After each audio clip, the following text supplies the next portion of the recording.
Hello everyone, this is Mary, and this morning I come from beautiful Dara country, and I've made a video which looks at the week that we acknowledge the stolen generations and the trauma and deep learnings from that. And a whole week is not enough. It's something that we need to be doing all the time.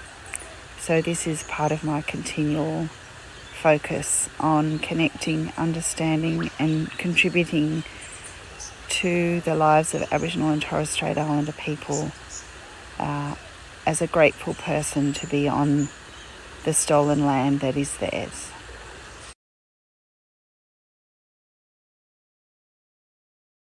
National Apology Day.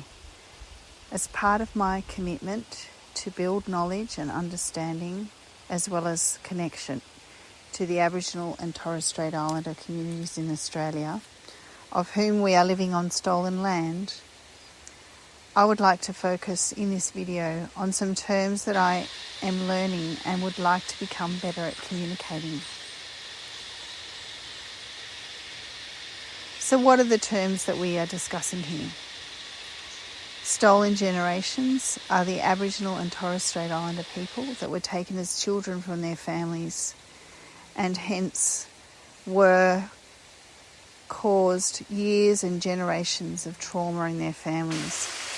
It is only right that an apology is required for these gross injustices on Aboriginal and Torres Strait Islander families and people.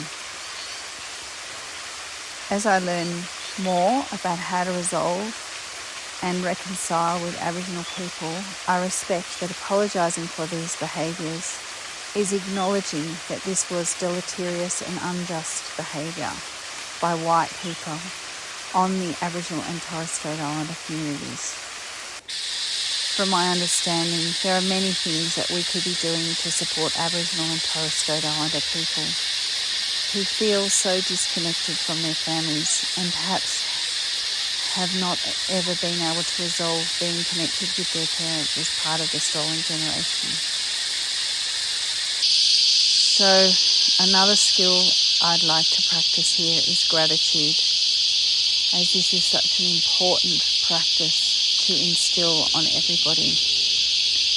So I feel that this is where we can give back to the country that has been cared for and cherished for over 70,000 years through Aboriginal knowledge and deep wisdom and practice.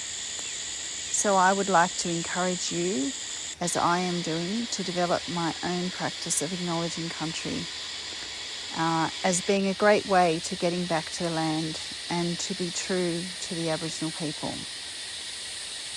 Another understanding is that it is very important to listen, and this is a really great skill to be developing.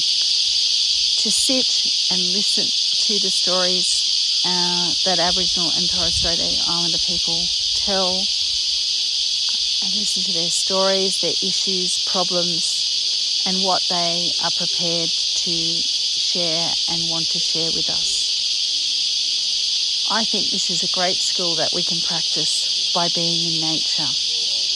Listening to the country, listening to the sounds that you are listening to, and listening to the seasons are all going to build an ongoing practice that will make you more connected with the spaces around you, and hence more connected with Aboriginal people that live and are the true custodians of the country we are standing or living in.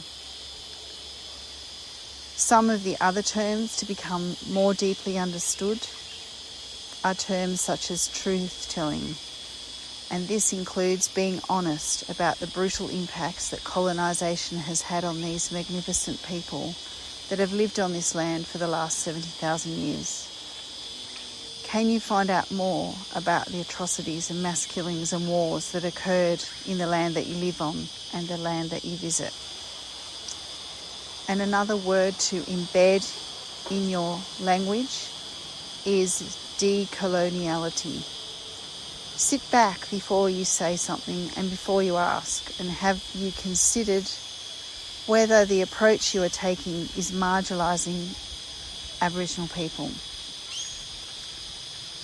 And I am trying to do this in my practice, and I feel that our education hasn't addressed these missing links.